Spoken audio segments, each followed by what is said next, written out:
Selamat berjumpa kembali, saudara-saudara semua yang terkasih, di kanal Forum 195, kanal untuk mengasihi, melayani, memuji, dan menyembah Tuhan kita Yesus Kristus.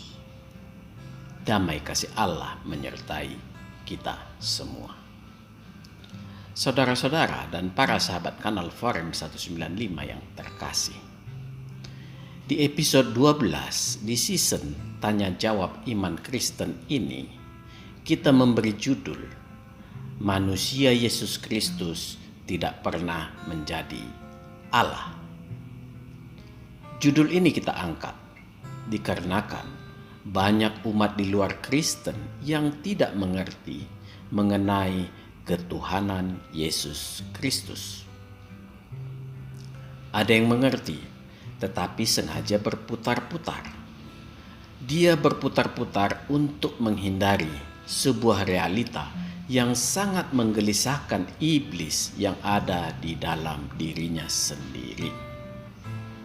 Ada juga yang berputar-putar dengan terus membawa topik ini di dalam setiap khotbahnya yang sengaja membodohi banyak orang. Tetapi memang ada juga yang dikarenakan keliru paham.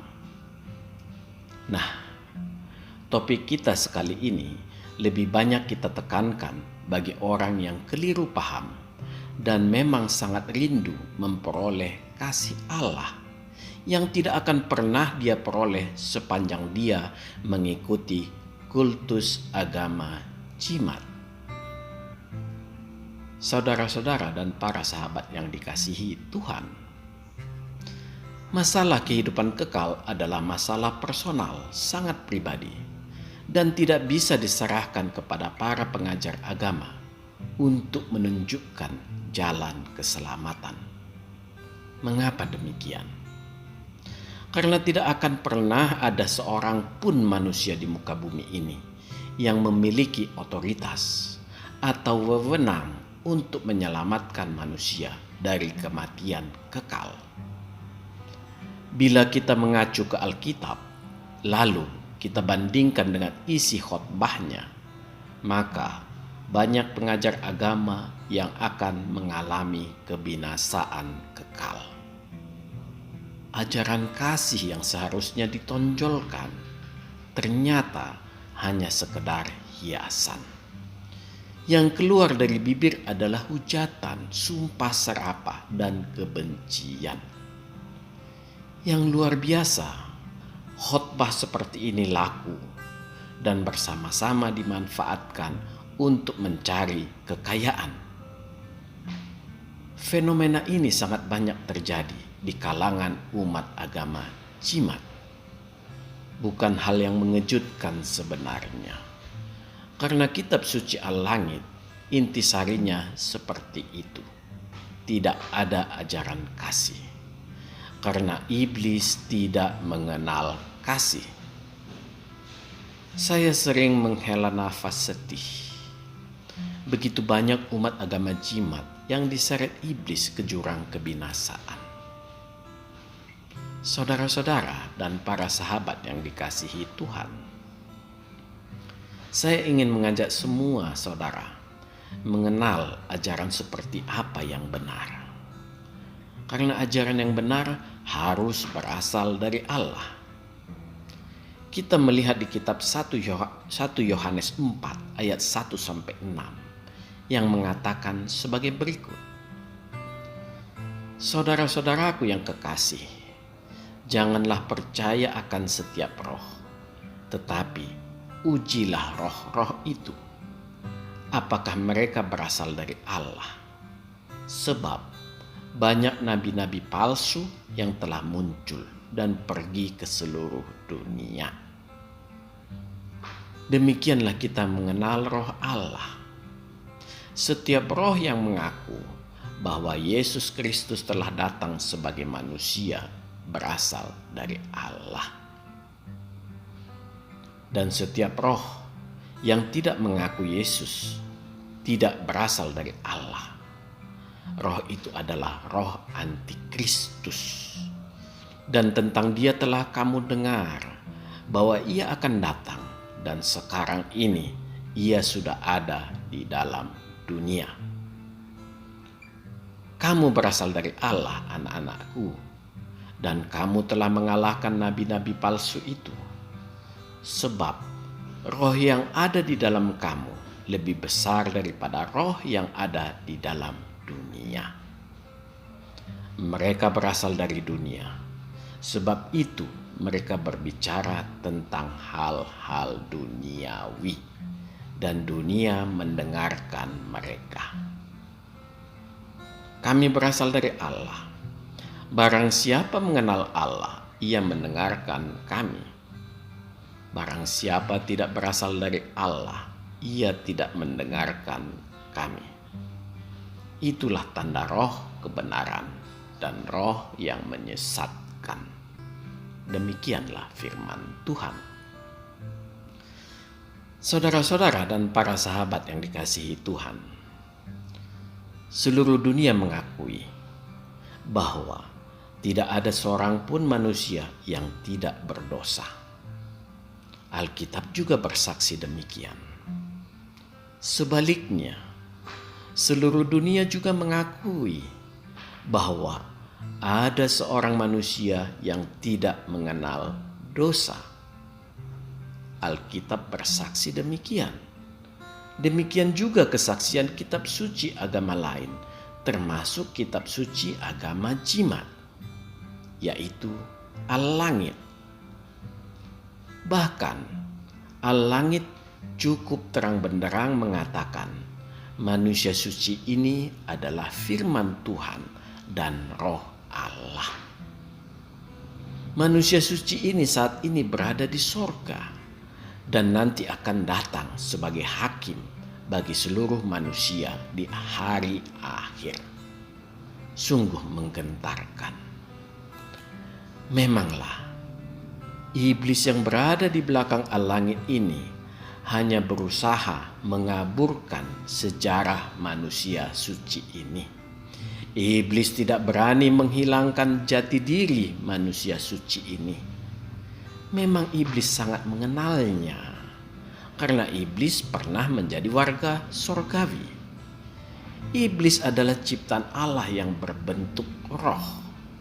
Dia memberontak dan iblis diusir dari sorga dan berusaha menyesatkan manusia sebanyak mungkin di muka bumi ini. Yesus Kristuslah manusia suci itu. Yesus Kristus yang penuh dengan keajaiban, karena memang Dia sendirilah keajaiban itu. Yesus Kristus yang datang sebagai seorang gembala yang baik, yang akan menuntun kita semua, karena Dia mengasihi seluruh umat manusia. Yesus Kristus yang menghapus seluruh dosa manusia, termasuk dosa saya dan Anda semua. Dan hanya Tuhanlah yang berkuasa menebus dosa. Dia menebus dosa hanya karena kasih-Nya. Dan Allah adalah kasih itu sendiri. Manusia suci yang bernama Yesus Kristus tidak pernah menjadi Tuhan. Tetapi firman Tuhanlah yang menjadi manusia suci. Manusia suci itu adalah Allah sendiri yang berinkarnasi menjadi manusia. Allah yang mengambil rupa seorang manusia, namanya Yesus Kristus. Jadi jelaslah di dalam kemahakuasaannya Allah menjadi manusia, bukan manusia menjadi Allah. Inilah kesaksian Alkitab dan sedikit kesaksian jujur iblis di Al-Langit. Di dalam diri Yesus Kristus ada dua kodrat, Allah sejati dan manusia sejati. Bila Allah hanya sebagai manusia sejati, semua adalah sia-sia. Allah tahu ini semua. Seluruh kesaksian kitab suci termasuk al-langit akan menjadi bohong belaka. Karena yang akan terjadi hanya seperti Adam, menambah korban yang jatuh ke dalam dosa. Seorang yang berdosa tidak akan mungkin menghapus dosa manusia yang lain. Karena itulah Yesus Kristus memiliki kodrat Allah dan kodrat manusia. Inilah yang menyebabkan Dia tidak bisa jatuh ke dalam dosa. Dan sekaligus Dia dapat menebus dosa seluruh manusia. Saudara-saudara dan para sahabat yang dikasihi Tuhan, Alkitab sangat jelas memerintahkan agar kita menguji setiap roh. Sebuah ajaran yang sangat berani dan bertolak belakang dengan agama jimat. Mengapa demikian? Allah menginginkan tidak ada manusia yang tersesat dan disesatkan. Yesus Kristus datang ke dunia bagaikan seorang dokter, bukan mencari orang yang sehat, melainkan orang yang sakit. Saudara-saudaraku, segera tinggalkan agama jimat. Buka mata batinmu. Di dalam al-langit engkau bisa melihat betapa abu-abunya ajaran mengenai Yesus Kristus. Tampak iblis memainkan peran ganda, membuat narasi tentang roh kebenaran yang tidak bisa disangkalnya, dan sekaligus dia berlaku sebagai roh yang menyesatkan. Tampak jelas di belakang al-langit adalah roh antikristus, karena menyangkal ketuhanan Yesus Kristus. Segera sadar, jangan sampai engkau mati tanpa mengenal Tuhan Yesus Kristus. Kehidupan kekalmu terlalu mahal engkau serahkan ke iblis dengan semudah itu. Di dalam Yohanes 14 ayat 1 sampai 4 dan ayat 6, Yesus berkata, "Janganlah gelisah hatimu, percayalah kepada Allah. Percayalah juga kepadaku. Di rumah Bapakku banyak tempat tinggal. Jika tidak demikian, tentu aku mengatakannya kepadamu. Sebab aku pergi ke situ untuk menyediakan tempat bagimu. Dan apabila aku telah pergi ke situ dan telah menyediakan tempat bagimu, aku akan datang kembali dan membawa kamu ke tempatku, supaya di tempat di mana aku berada, kamu pun berada. Dan kemana aku pergi, kamu tahu jalan ke situ." Kata Yesus kepadanya, "Akulah jalan dan kebenaran dan hidup. Tidak ada seorang pun yang datang kepada Bapa kalau tidak melalui aku." Saudara-saudaraku yang terkasih, carilah kasih Tuhan Yesus Kristus yang memerdekakanmu dari kacau balaunya al-langit. Engkau tahu bahwa sekarang Yesus Kristus di sorga. Engkau tahu Yesus Kristus datang dari sorga, dan hanya Yesus Kristus yang tahu jalan ke sorga. Dialah pemilik sorga. Tidak ada seorang pun di dunia ini datang dari sorga. Belum ada seorang pun manusia di dunia ini yang pernah ke sorga. Semua yang hidup sekarang ini, termasuk yang telah mati, tetap menunggu hari penghakiman Tuhan Yesus Kristus. Saya akan ulangi sekali lagi. Seluruh manusia yang pernah hidup di muka bumi ini menunggu hari penghakiman Tuhan Yesus Kristus. Siapapun.